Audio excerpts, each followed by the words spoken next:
苏南路有一栋拄啊起好无偌久的大楼，竟然是起安尼起一边，起过边啊长咧时间的建案。住户讲，这毋是地动引起的，是为今年的2月，大楼就慢慢啊起，加上最近真侪疫情，大楼是愈起愈严重。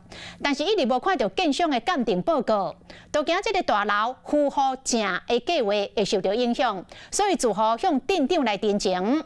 建商是回应讲，会继续请技师甲厂商到现场来调查。将球放伫涂骹，球真紧就为厝吹迄边练过去。2月出国，然后出国回来，结果手竟然觉得很晕。提出清氧机器，发现厝内无变形，抬头看客厅电火嘛是无正，住户愈大愈感觉无对同。倒边的这栋大楼已经摊起到边啊，当咧施工的建案，边度拢已经合到人建案的用具，中甚至敢若用玻璃拢经掉咧。韩国疫情形就发生伫宜兰苏澳镇的苏南路，新起无偌久的这栋大楼，目前总共有28户，所用不到半年的时间，有住户发现大楼明显坍起。不过这毋是4月西西大地震所造成的，是为2月份就开始看大楼坍起到即摆。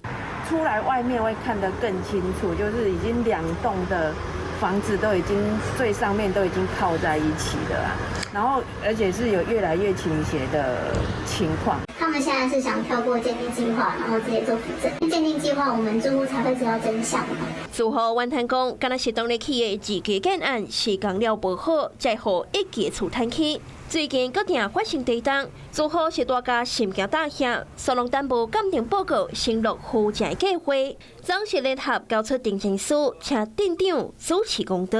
这个我们先把这个陈情书我们先带回去，好不好？我们会来再跟住户来回复。建设公司是回应讲，会继续请技师甲厂商到现场调查，也毋过住户敢若希望会当赶紧幸福因安全的徛家环境。